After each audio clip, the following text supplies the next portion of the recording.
I met Naomi when we were both working downtown, different companies, same building. We used to ride the elevator together without speaking for weeks. One day, she made some snarky comment about the music in the lobby. I laughed, and somehow we ended up getting lunch. That turned into dinner, then into something real. She was sharp, confident, the kind of woman who knew what she wanted and didn't dance around it. I'd always been more reserved, more methodical about things. She was pure instinct and motion. It worked. Where I was cautious, she pushed. Where she was impulsive, I steadied her. We dated for almost 3 years before I proposed. Our wedding wasn't huge, but it was full of personality, mostly hers. She picked the venue, the colors, the playlist. I picked the whiskey. We both cried during our vows. It was one of those days where you actually feel the weight of forever, but in a good way. We bought a small house just outside the city. Nothing fancy, but big enough for the life we planned. Dinners with friends, lazy Sundays, maybe kids someday. She worked in marketing. I ran operations for a logistics firm. We had separate lives during the day and shared ones at night. TV shows we watched religiously, groceries we always forgot to buy, and the kind of inside jokes that only make sense after you've shared a bed with someone for a few years. Naomi had a social streak that I admired and sometimes envied. She liked being out, happy hours, art galleries, industry mixers. I went when I could, but most of the time I was content to let her go solo. I trusted her. I genuinely believed we had that kind of relationship, open in communication, respectful of space, strong at the core. We had our routines. Friday night takeout. Saturday morning gym and errands. Sundays spent doing laundry and avoiding Monday. We fought sometimes, about money, clutter, time, but nothing that ever felt like a crack in the foundation. Just normal stuff. So yeah, for a while, it was exactly what I thought marriage was supposed to be. I had no idea what was coming. Naomi had this ability to make everything feel like an event. Brunch wasn't just eggs and coffee. It was a thing with background music, fresh fruit, and mimosas in real glasses. Movie night? That came with a homemade charcuterie board and half-serious debates about subtitles versus dubbing. She had this creative energy that never really turned off, and honestly, it's one of the things that made our life feel so full in those early years. I was more low-key. I liked quiet. I liked structure. But Naomi never made me feel like I was boring. She just pulled me into her orbit a little at a time. She'd drag me to new restaurants or convince me to take last-minute weekend trips, and I'd go along for the ride. I learned to love her kind of spontaneity, and she came to appreciate my steadiness. We were different, but we balanced each other out. We didn't rush anything. We talked about kids, but never felt pressured. She wasn't in a hurry, and neither was I.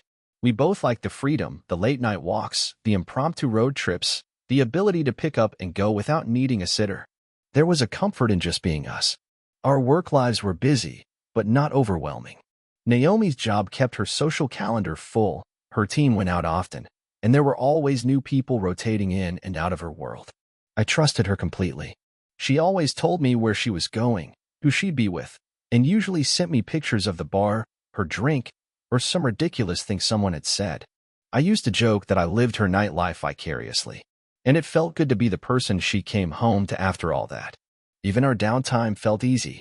We had our spots, the tiny sushi place with 6 tables and the bartender who always remembered our names. The bookstore 2 neighborhoods over that she loved browsing for hours. She'd pick something from the staff favorites section and read it aloud in the car on the way home, doing voices for the characters. I'd pretend to be annoyed, but I always ended up listening. We shared playlists, split chores without ever really having to discuss it, and made time for each other in ways that felt natural. No forced date nights or calendar reminders. We actually liked spending time together. I remember thinking more than once that we were one of the lucky couples. The kind that didn't just survive marriage, but enjoyed it. Looking back now, it's hard to pinpoint when things started to shift. Because nothing was wrong. Nothing was missing. At least, not that I could see. But sometimes the biggest lies are the ones that hide in plain sight. And I had no idea that a question she was about to ask me, a single conversation, would flip everything upside down. It's strange to look back on a time that felt so secure and realize just how blind I was to what was coming. Not because there were signs I missed. At this point, there really weren't. But because I had so much faith in what we had that I didn't think I needed to look for any. Around our 5th anniversary, Naomi and I were in what I'd call a groove. We knew each other's rhythms inside and out. We could tell what kind of day the other had with one word or one look. I'd come home, drop my keys in the same dish by the door, and she'd already be pouring wine or asking me what I wanted to order for dinner. Our life was predictable in the best way, and comfortable, in a way that made the idea of forever feel not just possible, but right. We'd built a world together. We both had our own careers, friends, and interests, but we always came back to center. Sunday mornings, for example, were sacred. No obligations, no calls, no screens, just coffee, music, and sitting on the back patio doing nothing but being together.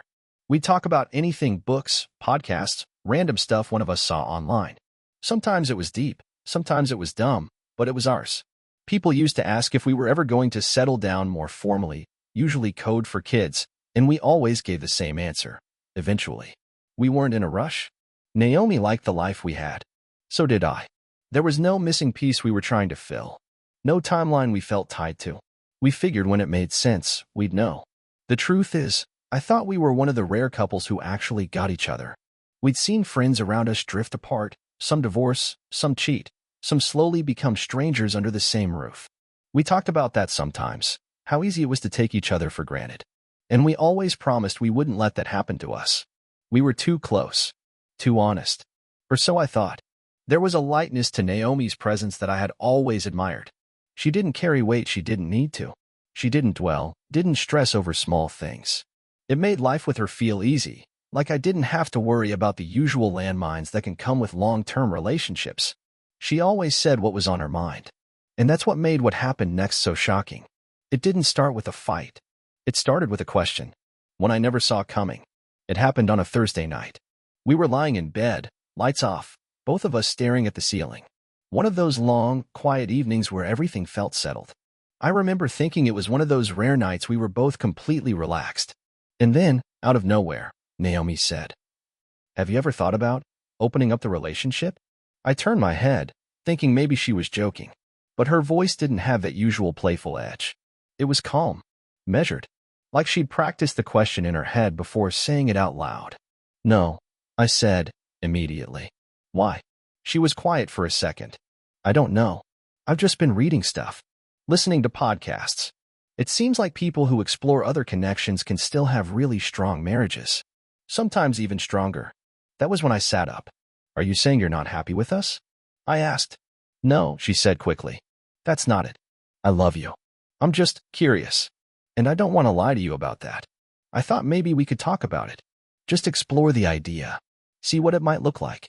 She made it sound so casual, like we were talking about changing the color of the living room walls, not inviting other people into our marriage. I didn't yell. I didn't accuse. I just stared at her and said, "This isn't something I want. At all." There was a pause. And then she nodded slowly, like she had already prepared herself for that answer. "Okay," she said. "I just wanted to be honest. I wish I could say we had a long conversation after that, something mature and clarifying, but we didn't. We turned off the light and went to sleep. Or at least, I pretended to. My mind was racing too fast for rest. The next few days were weird, but not outwardly so. Naomi didn't bring it up again. She acted like nothing had changed, same jokes, same texts, same routines. But I felt it. The unspoken space between us. The door she had opened, even if I hadn't walked through it.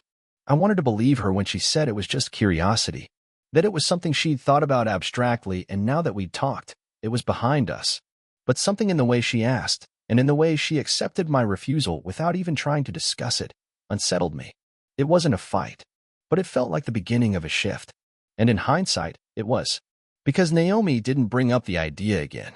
She just started living like I'd said yes. After Naomi brought up the idea of an open relationship and I told her no, things didn't fall apart immediately. She didn't storm off or grow distant overnight. In fact, if anything, she became even more present, at least at first. She was sweeter than usual, more affectionate, even flirtier. It almost felt like she was trying to make up for asking, to smooth things over with charm and normalcy. But something about it didn't sit right. It felt practiced, like she was playing a role. I kept telling myself that maybe I was overanalyzing. We'd had a weird conversation, sure, but we got through it. She said she loved me. She said she just wanted to talk about it. Maybe I should have let it go. But once something like that's out in the open, it changes the way you hear everything, the way you see everything. Naomi's nights out started becoming more frequent again. Work events, mostly. Just drinks after a long day. That wasn't unusual for her. She'd always been the social one. But the way she talked about them had shifted. Less detail, more vagueness. The who and the where didn't come as naturally in conversation anymore. Sometimes I'd ask something simple, like who she was meeting up with, and she'd pause just a second too long before answering. Then there were the little changes. She started dressing up more for these work nights, not just a touch of lipstick or heels, but full effort. Perfume I hadn't smelled in a long time. Outfits I hadn't seen before. She said she was just in the mood to feel good, and I didn't push it. But something about it felt less like confidence and more like performance. One night, she came home late, close to midnight, and said she'd been with Jamie and another coworker. She was buzzing with energy, almost jittery, like her skin didn't quite fit. I asked her how it went, and she gave me a rushed summary, kissed my cheek, and disappeared into the shower before I could ask anything else. I stood in the hallway after the bathroom door shut and just listened to the water. Not because I thought she was hiding anything in there, but because I didn't know what else to do. I felt this strange hollowness I couldn't explain. Not anger, not even hurt, just a growing space between us that I couldn't close, no matter how close I stood. She was still warm in the ways that mattered. She laughed at my jokes, curled into me at night, sent me thinking of you texts mid-afternoon. But I couldn't shake the sense that those things were being used to keep me in place. Like an emotional decoy. Like she was maintaining the image of us while something else was happening just out of sight. I didn't go through her phone. I didn't follow her. I didn't accuse her of anything. I didn't want to become that guy, suspicious, paranoid, bitter. But I started noticing how easily she changed the subject when things got personal. How she dodged any conversation about us by turning it into something light or logistical. And maybe the worst part? I started to doubt myself. Not just her, me. My gut, my judgment, the trust one thought I had in my own instincts. There wasn't a single moment I could point to and say, that's it. That's where the line was crossed. But there were 100 little moments that told me we weren't in the same relationship anymore. And I couldn't ignore that feeling for much longer. The thing about doubt is that it doesn't scream. It whispers. And once it finds a crack, it grows. I didn't wake up one day and think, she's cheating on me. It was slower than that. It crept in through the quiet moments, the ones where we used to feel most connected. Like brushing teeth side by side in the morning and realizing we weren't talking anymore. Like sharing a meal but not sharing a mood. Like lying in bed next to each other and feeling like we were on two different planets. Naomi still played the part of the loving wife, and she was good at it. She kissed me goodbye in the morning. She sent little check-in texts throughout the day. She laughed at the right times, remembered important dates, made me feel like I was still a part of her life. But the more I paid attention, the more I started to notice how calculated it all felt. Her affection started coming at convenient moments, right after a long night out, or during a weekend when she'd been extra distracted. It was like she knew when to pull me back just enough to keep me from drifting too far. There was a weekend in early spring when it really started to hit me. We'd planned a day trip, something simple, something we used to do all the time. A little drive out to a town she loved, walk around, grab lunch, be back before dinner. But that morning, she woke up and said she forgot she'd promised to help a coworker move. It's last minute, she said. I was already on her phone. I feel bad bailing. I told her it was fine, that we could go another time. She kissed me on the cheek and said, next weekend, I promise, before hurrying into the shower. I watched her walk down the hallway 15 minutes later in an outfit that didn't look like anything you'd wear to carry boxes. Heels. Lipstick. Hair done. When I asked if she really needed to dress up to move someone's couch, she laughed and said, I'm meeting her at her place, but we're grabbing food after. You know how it is. I didn't argue. I just nodded. But something about the way she avoided eye contact stayed with me the rest of the day. She didn't check in once while she was gone. No updates. No calls. She came back 7 hours later, said it went longer than expected, and fell asleep on the couch 20 minutes after dinner. When I asked how her friend was, she answered in half sentences, vague and tired. It was the first time I knew that something wasn't right, but I still didn't ask. Because deep down, I didn't want to hear the answer. I started waking up earlier than usual. I'd sit in the kitchen in the dark with my coffee and think about how much energy it takes to pretend nothing's wrong.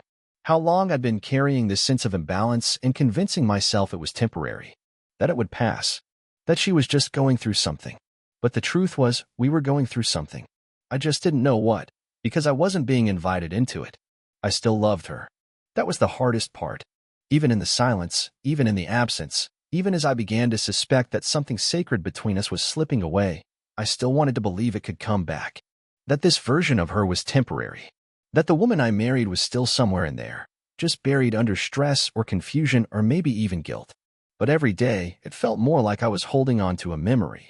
And every night, when she rolled over and faced the other way, I started to wonder if that memory meant more to me than the reality I was living in. At some point, I stopped feeling like I was in a marriage and started feeling like I was orbiting someone else's life. I'd come home and Naomi would be on the phone in another room, laughing in that specific way she used to save for me. Then she'd hang up, come out smiling, and act like everything was fine. I'd ask who it was and she'd say, "Just work stuff," or "Jamie again," with a tone that dared me to dig deeper. But I never did. I just nodded and swallowed whatever I was feeling. The worst part wasn't the lies, not that I knew for sure there were any, but let's be honest, it was the sense that she was keeping parts of herself from me. And not small parts. Big ones. Emotional parts. I could see her lighting up in ways that had nothing to do with me. I could see the distance when we made love, which, by then, had become less frequent and less connected. She was there physically, but her mind was elsewhere. Her body moved like it remembered me, but her eyes weren't in it. One night, I woke up to find her out of bed. I checked the time, 2:17 a.m. The light from her phone was glowing in the living room. She was on the couch, whispering into it with her back to me. I didn't step in. I didn't ask what she was doing. I just stood in the hallway, half in the shadows, half frozen, and listened to her laugh quietly at something someone had said. A soft, warm laugh. The kind I hadn't heard in weeks. She came back to bed 20 minutes later, said she couldn't sleep, and curled into me like nothing happened. I didn't move. I just stared at the ceiling, thinking, who are you talking to at 2 a.m. that makes you smile like that? And more importantly, why does it feel so normal to you to lie to me about it? Still, I didn't ask. I didn't want the answer. Not yet. Instead, I started paying closer attention. When she said she had dinner plans, I asked where. When she gave me vague responses, I let them sit in silence. I stopped filling in the blanks for her. I let the holes stay empty. And they kept adding up. There was one night, and I think this was the moment I finally stopped pretending everything was fine, when she came home late from drinks with coworkers, and she smelled like someone else's cologne. Not hers. Not mine. Something spicy, unfamiliar. It clung to her jacket like a confession. She handed it to me absent-mindedly before disappearing into the bathroom. I held it for a long time before hanging it up. I didn't say a word when she came out. I didn't ask a thing. I think I was afraid of what I'd see in her face if I did. We'd become strangers who still shared groceries and calendar invites. And I knew something was happening. I didn't know what, or who, or how far it had gone, but I could feel it in the way she touched her phone like it held a piece of her soul. I could feel it in the way she pulled away when I reached for her hand. I could feel it in the way she smiled, just a little too hard, when I asked how her day was. There's a kind of silence that screams, and our house was full of it. It was a Wednesday. I remember that, because I wasn't supposed to be home early. One of my afternoon meetings got canceled last minute, and I figured I'd surprise Naomi by picking up dinner from the Thai place she liked, the one we hadn't ordered from in weeks. I even thought, stupidly, that it might lift us out of the weird funk we'd been stuck in. A simple gesture. Something to say, I'm still here, even if things feel off. The house was quiet when I pulled into the driveway. No music, no TV. The curtains were half drawn, and Naomi's car was parked out front. I didn't think anything of it. I walked up to the door with the food bag swinging in one hand and my keys in the other. I remember the exact second it hit me. Something was wrong. The front door was unlocked. I pushed it open and stepped inside. The house had that strange stillness, like the kind of silence that's too complete. I called out her name once, just loud enough to be heard. Nothing. And then I heard it. A sound upstairs. Movement. A low voice. Not hers. I didn't rush. I didn't say anything. I walked toward the stairs like I wasn't even in my own body. Like I already knew what I was about to find and was just catching up to it. My feet felt heavy. My hand on the railing didn't even shake. The bedroom door was half open. I saw her first. She was sitting on top of him, her back to me, her hair falling over her shoulders, laughing softly, like she was with someone she wanted to be with, like she belonged there. Then she turned her head, and everything stopped. Her face dropped. Her whole body froze. The man beneath her tried to sit up, but she pushed him back down as if somehow that would hide what was already burned into my brain. I didn't say a word. I just stood there in the doorway, holding a bag of food in my hand, staring at the life I thought I had as it disintegrated in front of me. She opened her mouth to speak. I didn't wait to hear it. I turned around, walked out of the room, down the stairs, out the front door, and I didn't look back. I don't remember the drive. Not a single second of it. I got in my car with that bag of Thai food still in my hand and found myself parked outside a gas station 10 miles away, engine off, staring through the windshield like I'd blacked out. My heart wasn't racing. I wasn't shaking. I was just emptied out, like my body hadn't caught up to what my eyes had seen. When I finally started moving again, I wasn't thinking clearly. I wasn't thinking at all. I drove home, but not to our home. That place didn't feel like mine anymore. It felt like a stage set built for a show I hadn't been invited to. I went to my brother's place, told him I needed to crash. I didn't explain why. He didn't ask. He just handed me a beer and let me sit in silence. But later that night, when the silence got too loud, I drove back. I pulled up in front of the house and saw her lover's car still in the driveway. That was enough. I didn't care about dignity or calm anymore. I unlocked the door, walked straight upstairs, and without saying a word, I flung the bedroom door open again. This time, they were dressed. But they both looked guilty. Caught. Still hoping they could spin it into something less ugly. I want you out, I said to both of them. Right now. Naomi started crying, talking too fast, reaching for me like that would undo what she'd done. I stepped back. Don't touch me. Just go, she said. Please, can we talk? I said out. I looked at him. You too. Or I'll make this ugly. They hesitated, like they didn't believe I meant it. But I did. I meant every word. I stood there, arms crossed, and watched them gather their things in silence. Her face was red, mascara streaked. His eyes didn't meet mine. He kept his head down, like a kid being sent to the principal's office. I almost laughed at how pathetic it looked. Once they were out the door, I slammed it shut behind them and locked it. Then I went straight to the garage, grabbed the spare tools, and changed the locks. Front, back, even the keypad on the side entrance. It was midnight by the time I was done, but I didn't sleep. I just sat in the living room, lights off, letting the anger boil in my blood. That's when I did something I never thought I would. I found her phone. She'd left it behind in the rush. Unlocked. No code. And there it all was. The messages. The plans. The history. That's also how I found his wife. I didn't know her, but she was real. She had a name, a photo with their dog on Instagram, and a wedding ring in every shot. My chest clenched. Not with jealousy, with rage. With the understanding that she, too, had been lied to. Played. I messaged her. Told her who I was. Told her everything. She called me within 10 minutes. We stayed on the phone for almost an hour. Shock turned to hurt. Hurt turned to bitterness. We talked about everything our spouses had kept from us, and everything we now knew. She cried. I listened. I vented. She let me. I met up with her a few days later. It wasn't planned. Not really. We were two strangers trying to make sense of the same bomb going off in both of our lives. We got drinks. Then we got dinner. Then we got reckless. It was messy. It was angry. It wasn't love. It wasn't healing. But it felt like control. And when Naomi found out, she lost it. Called me nonstop. Screamed at me over voicemail. Said I betrayed her, that I'd stooped to her level. I didn't respond. I just sat back and watched her life fall apart like mine had. Her lover's wife filed for divorce within the week. Naomi moved in with a friend, then back with her parents. And I stayed quiet. Because for the first time in a long time, the silence didn't belong to her. It belonged to me. The weeks after everything came crashing down were strangely quiet. Not peaceful, not yet, but quiet in that heavy, echoing way where you can finally hear your own thoughts again. Naomi was gone. Her things were gone. I deleted her number, blocked her on everything, and made a point not to ask our mutual friends for updates. Whatever fallout she was dealing with, it wasn't my problem anymore. I had spent so long trying to hold our relationship together, trying to guess what she wanted, trying to protect something she had clearly stopped caring about. I was done. Done explaining, done listening, done hoping. But being done didn't mean I was okay. There's a strange kind of grief that comes with betrayal. It's not just the loss of the person, it's the loss of who you thought they were. I kept thinking back to all the small, intimate memories we shared. The holidays. The nights we stayed up late talking about the future. The ordinary, forgettable days that used to feel like safety. I couldn't stop wondering which parts had been real and which had just been camouflage. That's what cheating does.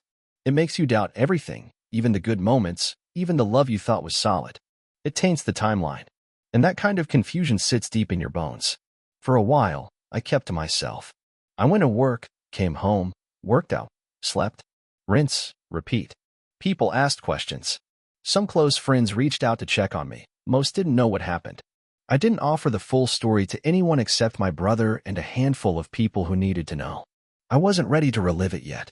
I just wanted to get through the days without falling apart. Eventually, though, I started rebuilding. Not in some big cinematic way. Just little things. I bought a new couch, rearranged the living room, repainted the bedroom. It wasn't about erasing her. It was about reclaiming the space, making it mine again. The house didn't feel haunted anymore. It felt quiet. Still sad, sometimes. But mine. Somewhere in that stretch of time, I met someone new. It wasn't planned. I wasn't looking. Her name was Lily. We met at a bookstore, of all places. I was in the nonfiction section. She asked me if a book I'd picked up was any good. We talked for 20 minutes before realizing we'd both been smiling the whole time. It was light. Easy. No pressure. She didn't know anything about what I'd been through, and for once, I didn't feel the need to explain myself right away.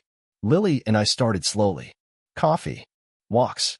Conversations that didn't revolve around pain or damage. When I eventually told her the truth about what had happened, she didn't flinch. She didn't pity me, either. She just listened. Genuinely listened. And then she said something that stayed with me. That wasn't your fault. But the way you move forward, that's yours. And she was right. Naomi's choices will always be hers. Her lies, her decisions, her betrayal, that's all on her. But what I do with what's left, that's on me. And I've decided I'm not going to let bitterness be the thing that fills the space she left behind. Lily isn't a replacement. She's not a rebound. She's just someone who sees me for who I am now. Someone who understands what it means to build something new from the rubble. We're not rushing anything. We're just living. And for the first time in what feels like forever, that's enough. I'm not the man I was before all this happened. But maybe that's not a bad thing. People always talk about closure like it's something you find. As if it's sitting out there, waiting for you to stumble across it at the right time, like keys left behind or a message meant just for you. But the truth is, closure isn't found. It's made. And it's not something you chase. It's something you choose. I used to think I needed an apology from Naomi to feel free.